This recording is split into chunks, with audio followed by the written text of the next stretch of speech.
Kita berjumpa lagi di Contextual Bible Reading. Pagi ini bacaan kita terambil dari Efesus pasal yang keempat, ayat 1 sampai ayat yang ke-32. Efesus pasal 4. Sebab itu aku menasihatkan kamu, aku orang yang dipenjarakan karena Tuhan, supaya hidupmu sebagai orang-orang yang telah dipanggil berpadanan dengan panggilan itu, hendaklah kamu selalu rendah hati, lemah lembut, dan sabar. Tunjukkanlah kasihmu dalam hal saling membantu, dan berusahalah memelihara kesatuan roh oleh ikatan damai sejahtera. Satu tubuh dan satu roh, sebagaimana kamu telah dipanggil kepada satu pengharapan yang terkandung dalam panggilanmu. Satu Tuhan, satu iman, satu baptisan, satu Allah dan Bapa dari semua, Allah yang di atas semua dan oleh semua dan di dalam semua. Tetapi kepada kita masing-masing telah dianugerahkan kasih karunia menurut ukuran pemberian Kristus. Itulah sebabnya kata Nas, tatkala ia naik ke tempat tinggi, ia membawa tawanan-tawanan, ia memberikan pemberian-pemberian kepada manusia. Bukankah ia telah naik, berarti bahwa ia juga telah turun ke bagian bumi yang paling bawah? Ia yang telah turun, ia juga yang telah naik jauh lebih tinggi daripada semua langit, untuk memenuhkan segala sesuatu. Dan ialah yang memberikan baik rasul-rasul maupun nabi-nabi, baik pemberita-pemberita Injil maupun gembala-gembala dan pengajar-pengajar, untuk memperlengkapi orang-orang kudus bagi pekerjaan pelayanan, bagi pembangunan tubuh Kristus. Sampai kita semua telah mencapai kesatuan iman dan pengetahuan yang benar tentang anak Allah, kedewasaan penuh dan tingkat pertumbuhan yang sesuai dengan kepenuhan Kristus, sehingga kita bukan lagi anak-anak yang diumbang-ambingkan oleh rupa-rupa angin pengajaran, oleh permainan palsu manusia dalam kelicikan mereka yang menyesatkan, tetapi dengan teguh berpegang kepada kebenaran di dalam kasih, kita bertumbuh di dalam segala hal ke arah Dia, Kristus yang adalah kepala.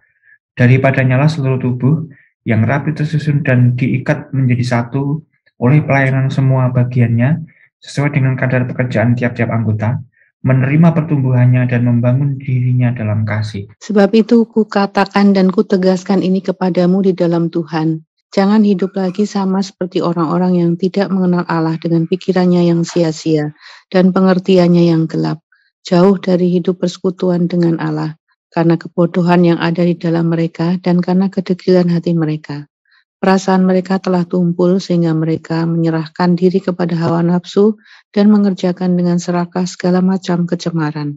Tetapi kamu bukan demikian. Kamu telah belajar mengenal Kristus. Karena kamu telah mendengar tentang Dia dan menerima pengajaran di dalam Dia, menurut kebenaran nyata dalam Yesus, yaitu bahwa kamu berhubung dengan kehidupan kamu yang dahulu, harus menanggalkan manusia lama yang menemui kebinasaannya oleh nafsunya yang menyesatkan, supaya kamu dibaharui di dalam roh dan pikiranmu, dan mengenakan manusia baru yang telah diciptakan menurut kehendak Allah dalam kebenaran dan kekudusan yang sesungguhnya. Karena itu, buanglah dusta dan berkatalah benar seorang kepada yang lain, karena kita adalah sesama anggota.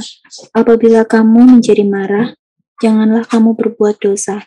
Janganlah matahari terbenam sebelum padam amarahmu, dan janganlah beri kesempatan kepada iblis. Orang yang mencuri, janganlah ia mencuri lagi, tetapi baiklah ia bekerja keras dan melakukan pekerjaan yang baik dengan tangannya sendiri, supaya ia dapat membagikan sesuatu kepada orang yang berkekurangan. Janganlah ada perkataan kotor keluar dari mulutmu, tetapi pakailah perkataan yang baik untuk membangun, di mana perlu, supaya mereka yang mendengarnya beroleh kasih karunia. Dan janganlah kamu mendukakan Roh Kudus Allah, yang telah memeteraikan kamu menjelang hari penyelamatan. Segala kepahitan, kegeraman, kemarahan, pertikaian dan fitnah hendaklah dibuang dari antara kamu, demikian pula segala kejahatan. Tetapi hendaklah kamu ramah seorang terhadap yang lain, penuh kasih mesra dan saling mengampuni, sebagaimana Allah dalam Kristus telah mengampuni kamu.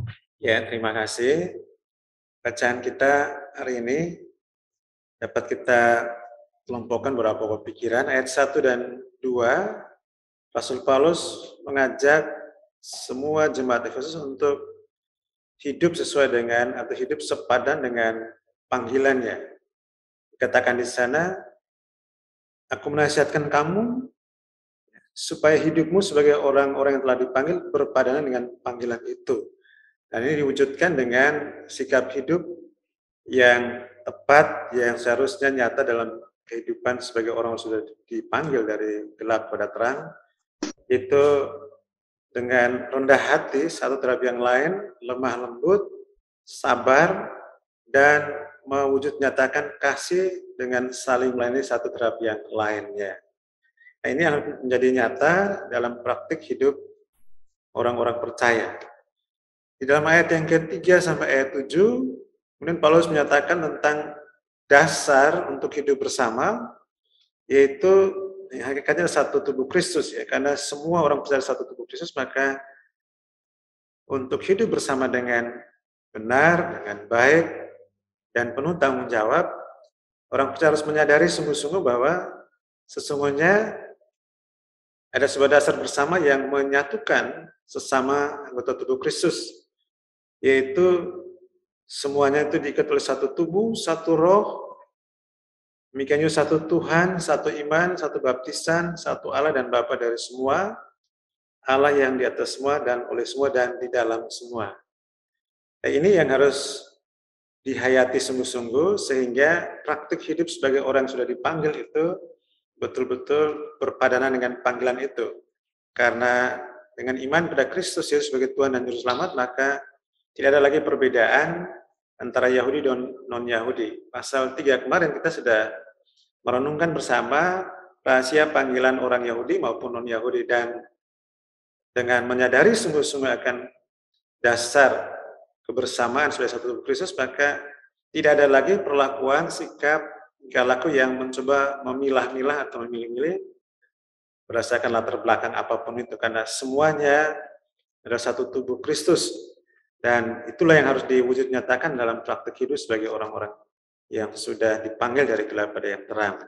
Kemudian di ayat yang ke-8 sampai ayat yang ke-16, ayat 7 sampai ayat yang ke-16, di sana menunjukkan atau Paulus menyatakan tentang sekalipun kita semua sama sebagai satu tubuh Kristus, tapi di dalam diri pribadi orang-orang percaya itu ada keragaman karunia yang dimiliki. Di ayat 7 dikatakan, tetapi kepada kita masing-masing telah dianugerahkan kasih karunia menurut ukuran pemberian Kristus. Karunia rohani adalah perlengkapan khusus yang diberikan oleh Allah kepada setiap orang percaya untuk digunakan dalam rangka membangun tubuh Kristus itu demi menuju keserupaan kedewasaan penuh dalam Kristus. Nah, ayat 7 menyatakan bahwa memang setiap orang percaya itu memperoleh karunia rohani yang berbeda-beda menurut ukuran pemberian Kristus. Nah, apa tujuannya? Ya, ini akan kita perhatikan di ayat berikutnya. Tapi sebelum itu Paulus mengatakan bahwa sebenarnya ini suatu karunia, artinya bukan diperoleh dengan usaha pribadi, bukan karena prestasi-prestasi rohani tertentu, tapi itu suatu pemberian yang baik. Ya. Dan di dalam jemaat itu, dikatakan dalam ayat yang ke-11, ada beberapa jabatan yang berbeda satu dengan yang lain. Dan ialah yang memberikan baik rasul-rasul maupun nabi-nabi, baik pemberita-pemberita Injil maupun gembala-gembala dan pengajar-pengajar.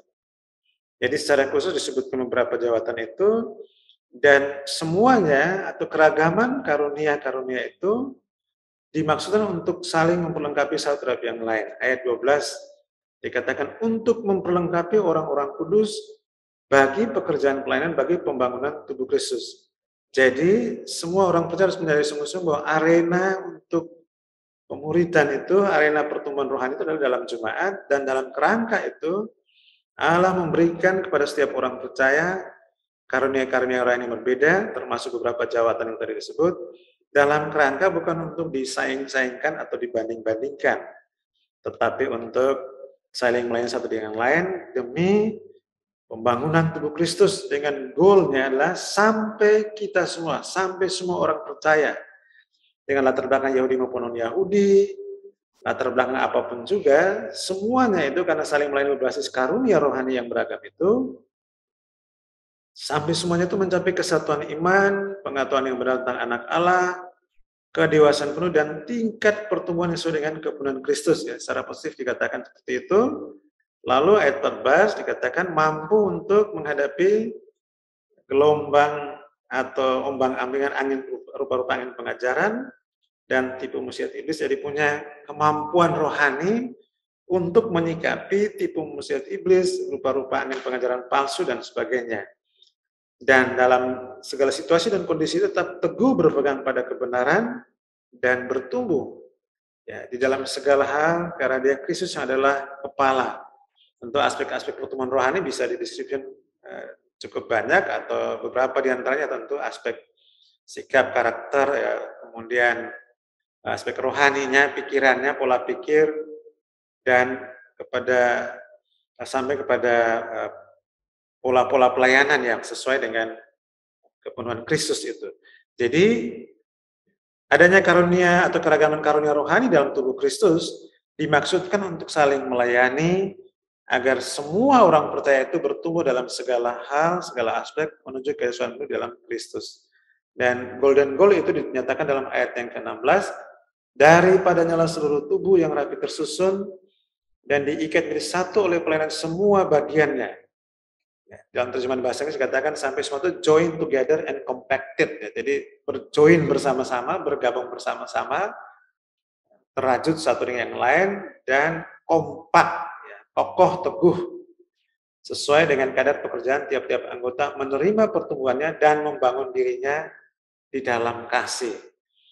Nah, ini tujuan mulia dari pertumbuhan rohani orang percaya itu menjadi dewasa penuh di dalam Kristus.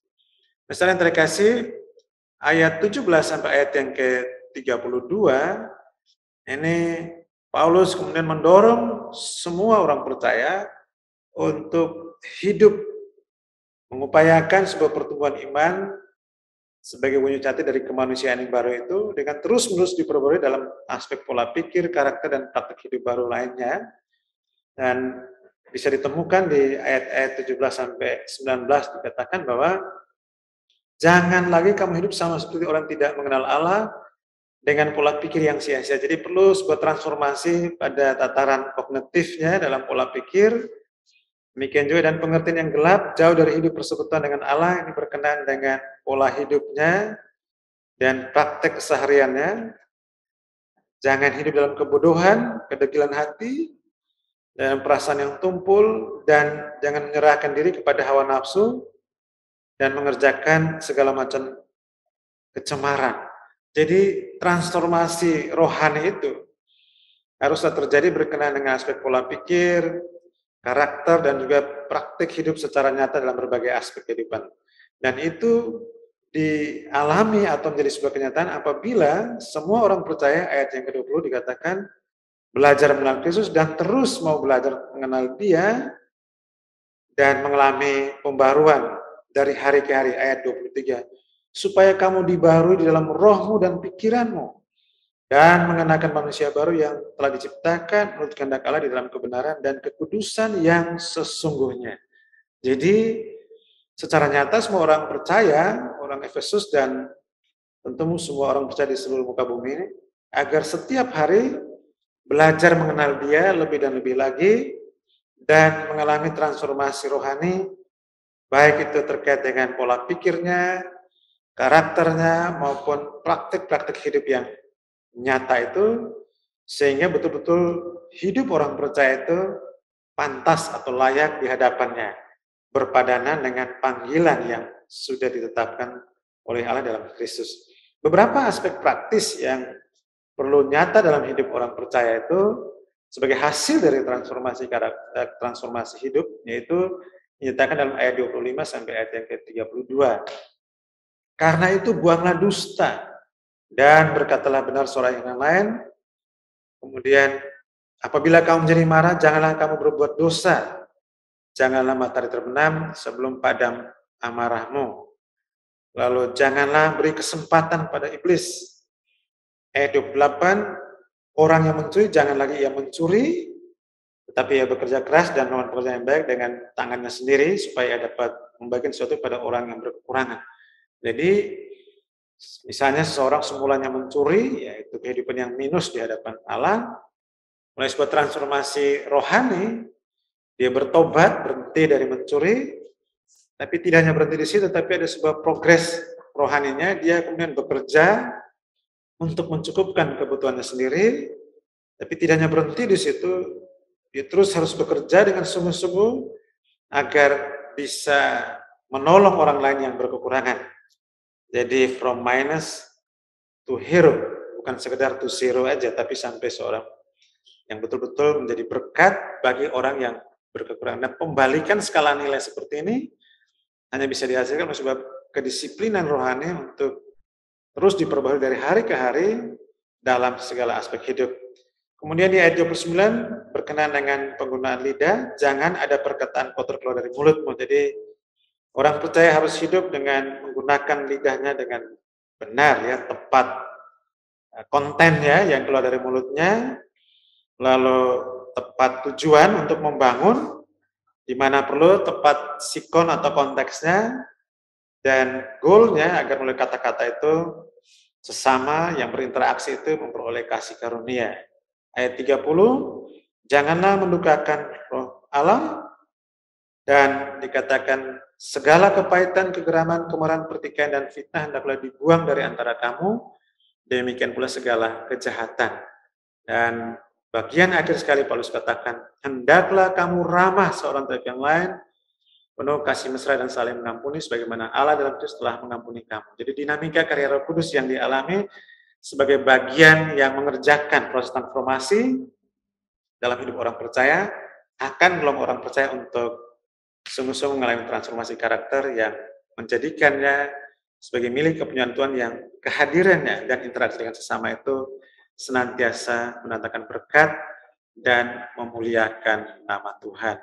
Dari renungan pagi hari ini, satu amanat teks bagi semua kita. Allah menghendaki umatnya hidup berpadanan dengan panggilan dan memelihara kesatuan di dalam perbedaan dengan saling melayani menuju kedewasaan penuh dalam Kristus. Aplikasi itu, sudahkah saudara dan saya saling melayani demi bersama-sama bertumbuh menuju kedewasaan penuh dalam Kristus? Bila Roh Kudus menolong semua orang percaya, saudara dan saya, untuk masuk dalam proses transformasi rohani, dan kehadiran kita boleh menjadi berkat karena mengekspresikan panggilan hidup yang sesuai dengan panggilan, yaitu dewasa penuh dalam Kristus. Tuhan memberkati kita semuanya. Amin.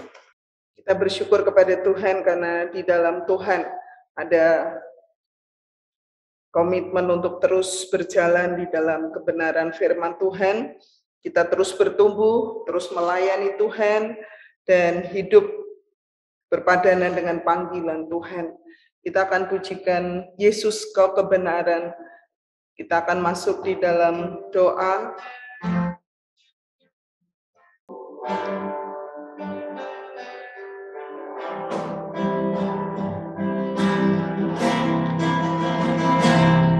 Yesus kau kebenaran yang menyelamatkanku, kau memberikanku hidup dan pengharapan.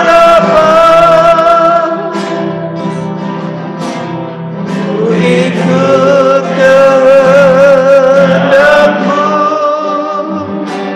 ku perlu anugerahmu, ku nyatakan janjiku kepadamu.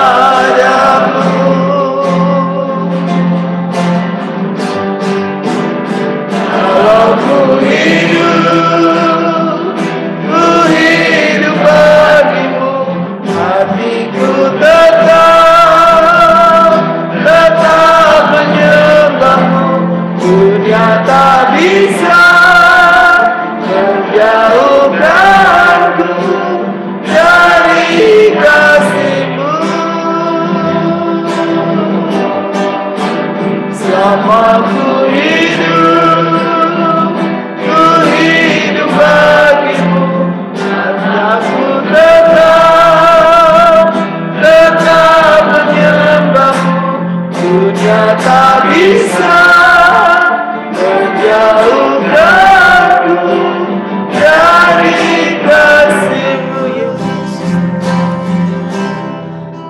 Biarlah kita pagi hari ini berkomitmen untuk berjalan sesuai dengan panggilan kita dan kasih karunia Tuhan yang menolong kita untuk kita boleh hidup menjadi ciptaan yang baru, hidup di dalam kebenaran, di dalam kasih Kristus, melayani Tuhan, dan kita adalah bagian dari tubuh Kristus yang terus bersama di dalam pengharapan, iman, dan percaya kita kepada Tuhan. Mari kita mengucap syukur dan terus berkomitmen.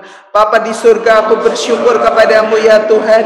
Di dalam Yesus Kristus aku sudah mendapatkan segala berkat rohani, dan aku saat ini Tuhan berkomitmen Tuhan untuk aku boleh berjalan di dalam panggilan ilahi untuk melakukan pekerjaan-pekerjaan yang sesuai dengan panggilan kami Tuhan. Sebagai anak-anak Allah, kami berdoa supaya kami boleh membuang segala dosa, segala kesalahan, segala hal karakter yang tidak baik Tuhan.